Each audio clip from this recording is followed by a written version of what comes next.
The fiscal cliff is the news of the day in America, December 10th. Every day we're going to hear about the fiscal cliff, as we've been hearing. Now, is the fiscal cliff any different than Y2K was? Slightly. Y2K completely came and went, right?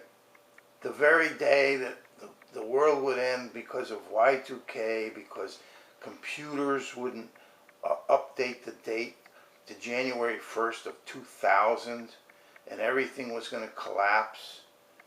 Hysteria. And believe it or not, big time companies, big major corporations spent massive sums of money to prevent this Y2K ruse. When nothing happened, that was the end of it. Nobody even mentioned, wow, how could we be so nuts and stupid to believe such a ridiculous thing, that because computers wouldn't get the date right, the whole world would collapse, and the banks would collapse, and God knows what would happen with Y2K. Now we have the fiscal cliff, which is a con job because the rich, the super rich, don't want to pay taxes. They want the Bush tax cut to stay in place so that they could make more and more money and not pay taxes. And screw everybody else. And everybody else is sitting like stooges, actually believing that the fiscal cliff is going to destroy 20 million jobs. That's what Senator from Oklahoma, who wrote this dumb book, claimed on C-SPAN, that 20 million jobs will be lost because of the fiscal cliff. Well, I can't wait for the fiscal cliff. Okay?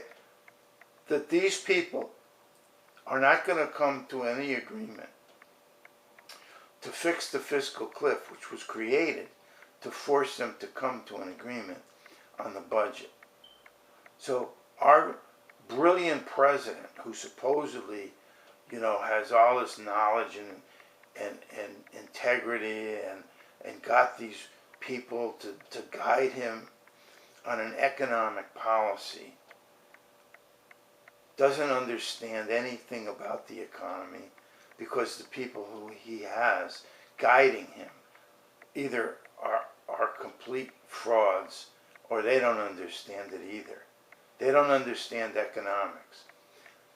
I don't care the fact that Larry Summers teaches at Harvard and all these other professors have PhDs, and Bernanke is just creating trillions of bogus money, trillions of dollars of bogus money. Now, how is that supposed to fix anything? Because it hasn't and it won't. All it'll do is destroy the currency, which is amazingly hasn't happened quite yet. But believe me, it can't not happen. It has to happen. Of course it's going to happen. You can't just create phony money and think that the money is going to stay worth anything. That's completely nuts. So why is the fiscal cliff talked about sincerely by all these so-called economists and politicians and you name it?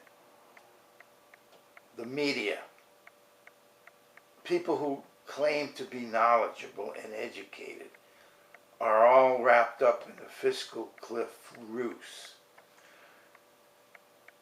So what's it all about? It's about a trance. And unless you read this book, which I wrote, to address the trance, that's what it's all about.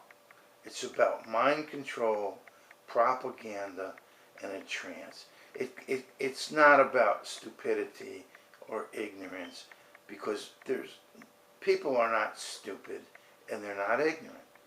But however, falling into these traps like Y2K and the fiscal cliff, there has to be some kind of a mental problem for doing that. And that is based upon a trance that has been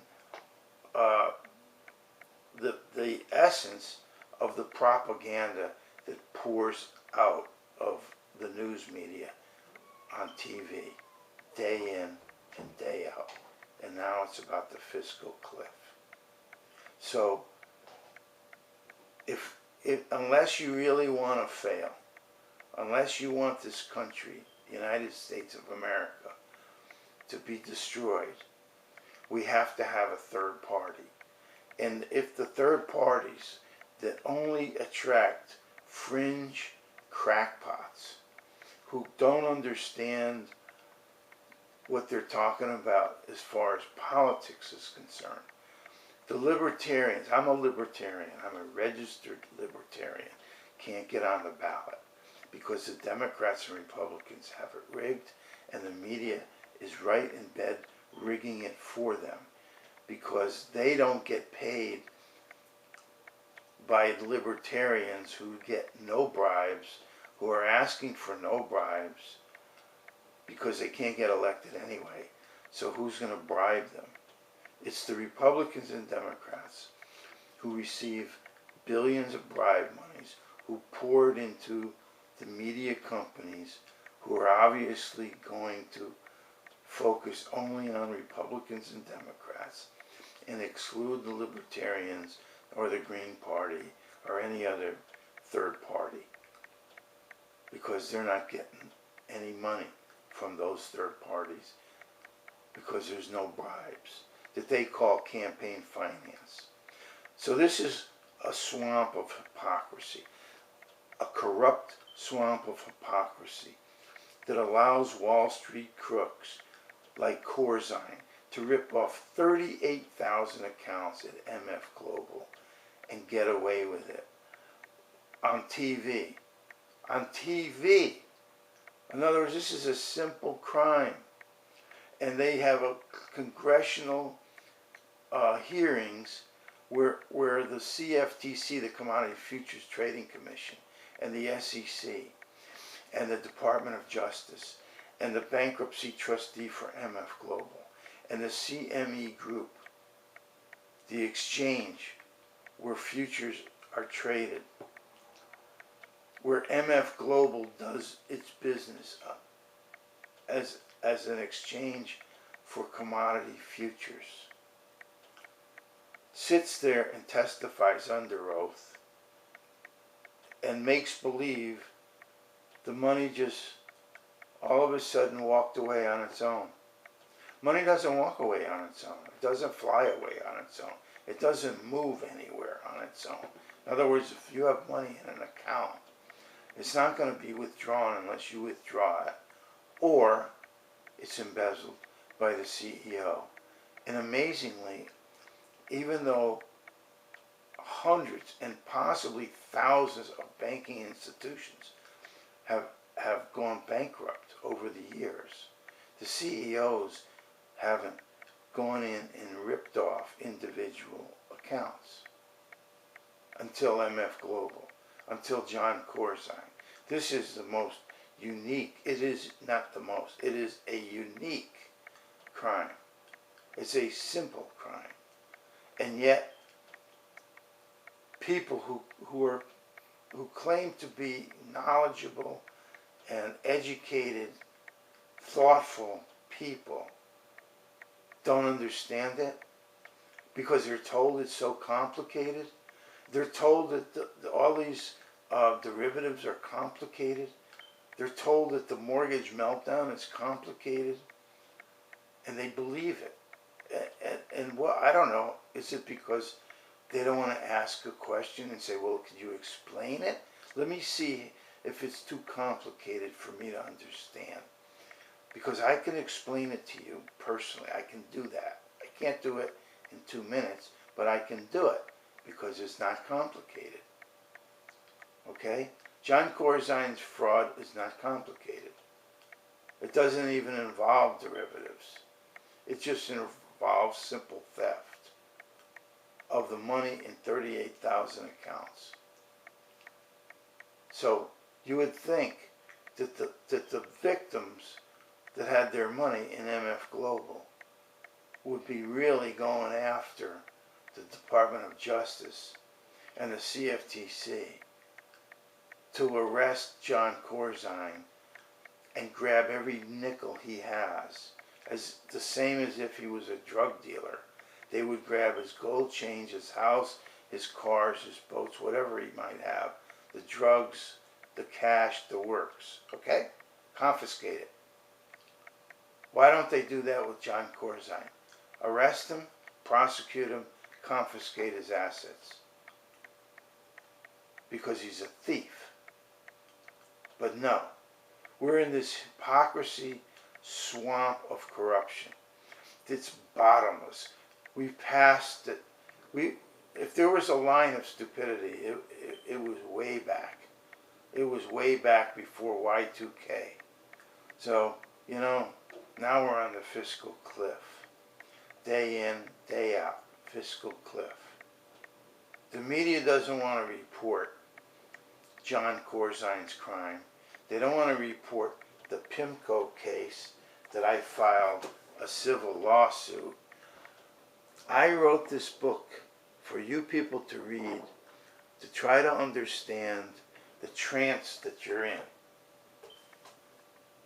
I sincerely hope you will read it. It's in your interest. The $10 is worth every penny and more, believe me, to understand that you could snap out of this trance, that you won't be duped by the fiscal cliff. You won't be duped by the fact that these rich people don't want to pay taxes, and that 45 million Americans are on food stamps. You'll stop being duped.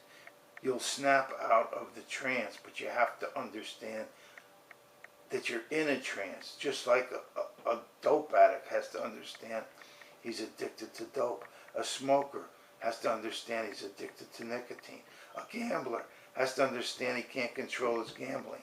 A drinker has to understand he's hooked on alcohol, or he can't rehabilitate himself.